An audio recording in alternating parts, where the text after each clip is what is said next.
വിശുദ്ധ ലൂക്കായുടെ സുവിശേഷം 2-ാം അധ്യായം 22 മുതൽ 38 വരെയുള്ള തിരുവചനങ്ങൾ. പരിച്ഛേദനം സമർപ്പണം. മോശയുടെ നിയമമനുസരിച്ച് ശുദ്ധീകരണത്തിനുള്ള ദിവസങ്ങൾ പൂർത്തിയായപ്പോൾ അവർ അവനെ കർത്താവിന് സമർപ്പിക്കാൻ ജെറൂസലേമിലേക്ക് കൊണ്ടുപോയി. കടിഞ്ഞൂൽ പുത്രന്മാരൊക്കെയും കർത്താവിൻ്റെ പരിശുദ്ധനെന്ന് വിളിക്കപ്പെടണമെന്നും 1 ജോഡി ചെങ്ങാലികളെയോ 2 പ്രാവിൻ കുഞ്ഞുങ്ങളെയോ ബലി അർപ്പിക്കണമെന്നും കർത്താവിൻ്റെ നിയമത്തിൽ പറഞ്ഞിരിക്കുന്നതനുസരിച്ചാണ് അവർ അങ്ങനെ ചെയ്തത്. ജെറൂസലേമിൽ ശിമയോൻ എന്നൊരുവൻ ജീവിച്ചിരുന്നു. അവൻ നീതിമാനും ദൈവഭക്തനും ഇസ്രയേലിൻ്റെ ആശ്വാസം പ്രതീക്ഷിച്ചിരുന്നവനുമായിരുന്നു. പരിശുദ്ധാത്മാവ് അവൻ്റെ മേലുണ്ടായിരുന്നു. കർത്താവിൻ്റെ അഭിഷിക്തനെ കാണുന്നതുവരെ മരിക്കുകയില്ല എന്ന് പരിശുദ്ധാത്മാവ് അവന് വെളിപ്പെടുത്തിയിരുന്നു. പരിശുദ്ധാത്മാവിൻ്റെ പ്രേരണയാൽ അവൻ ദേവാലയത്തിലേക്ക് വന്നു.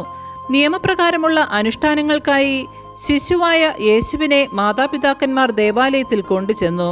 ശിമയോൻ ശിശുവിനെ കയ്യിലെടുത്ത് ദൈവത്തെ സ്തുതിച്ചുകൊണ്ട് പറഞ്ഞു, കർത്താവെ, അവിടുത്തെ വാഗ്ദാനമനുസരിച്ച് ഇപ്പോൾ ഈ ദാസനെ സമാധാനത്തിൽ വിട്ടയക്കണമേ.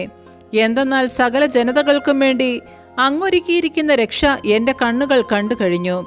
അത് വിജാതിയർക്ക് വെളിപാടിൻ്റെ പ്രകാശവും അവിടുത്തെ ജനമായ ഇസ്രയേലിൻ്റെ മഹിമയുമാണ്.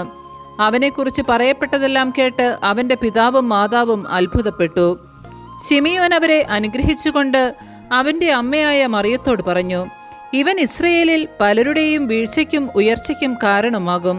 ഇവൻ വിവാദ വിഷയമായ അടയാളവുമായിരിക്കും. അങ്ങനെ അനേകരുടെ ഹൃദയവിചാരങ്ങൾ വെളിപ്പെടും.